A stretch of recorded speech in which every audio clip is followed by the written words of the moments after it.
Let's be honest with ourselves. Nobody expected the New York Knicks to be this good this season. Jalen Brunson's living up to his hype and everyone around him is playing pretty nice. And they currently sit 9 games away from the first place spot. And last night they pulled off a huge W against a very strong Cleveland Cavaliers squad. And in today's video, I'm going to be breaking down the 3 reasons why the New York Knicks are so dominant this season and if they have a strong chance to go very far in this year's playoffs. So if you want to find all of that out, make sure you stick till the end of the video. But before going any further, I noticed that only 1.4% of you guys are subscribed. So what are you doing? Hit that subscribe button and hit that like button for the YouTube algorithm.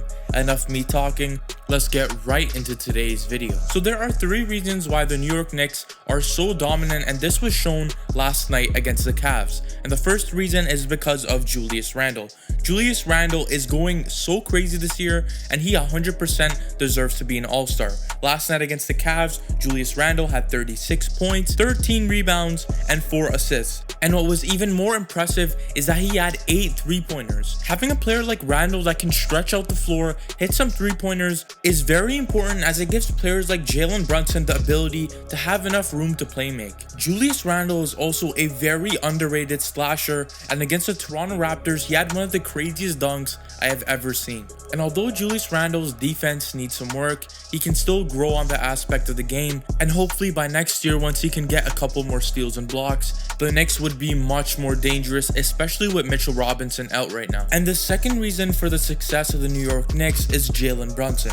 This guy has been surprising me because I didn't think he would be as good of a player as he is right now. Jalen Brunson is currently averaging 22 points per game, 3.5 rebounds, and 6.2 assists per game. These stats are all-star level, and for the first time, I think we would see 2 New York Knicks players playing in the All-Star game. And what makes Jalen Brunson such an unguardable player is his ability to pass the ball, because he's a very unselfish player and he always looks to pass the ball around to players like Julius Randle and RJ Barrett. He makes those players better, and let me be honest with you, I don't think RJ Barrett would be as good of a player without players like Jalen Brunson, because Jalen Brunson puts players like Julius Randle and RJ Barrett in positions to get wide open shots in the corner because so much of the attention is going on himself. The third and final reason for the New York Knicks' success is RJ Barrett and Quentin Grimes. Quentin Grimes is starting to become a player that's very efficient from the corner 3, and in an NBA league where it's veering towards a lot of 3-pointers, it's very important to have players like Quentin Grimes that really complement other star players like Julius Randle. Grimes is averaging 10 points per game, 3.4 rebounds, and 2 assists per game, and these stats are pretty impressive knowing that he's not a top 3 option on this squad. And the second player that's pretty similar to Quentin Grimes is RJ Barrett.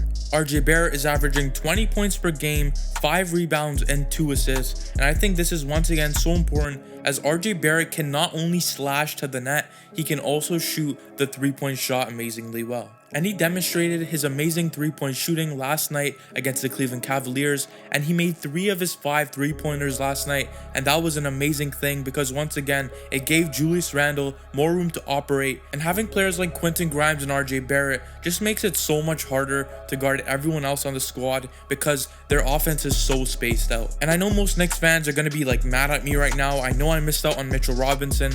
He's injured right now, but he has been an amazing starting center. But once Mitchell Robinson comes back, they're going to have the rim protecting that they had a couple of games ago, and this team's going to be even better. But before we leave, let me know in the comments how far you think the New York Knicks will go in this year's NBA playoffs. Will they be a first-round exit, or do you think they're going to be making the conference finals? And before you leave, make sure you smash that like button and subscribe to the channel if you are new. I will catch you guys in the next banger. Peace.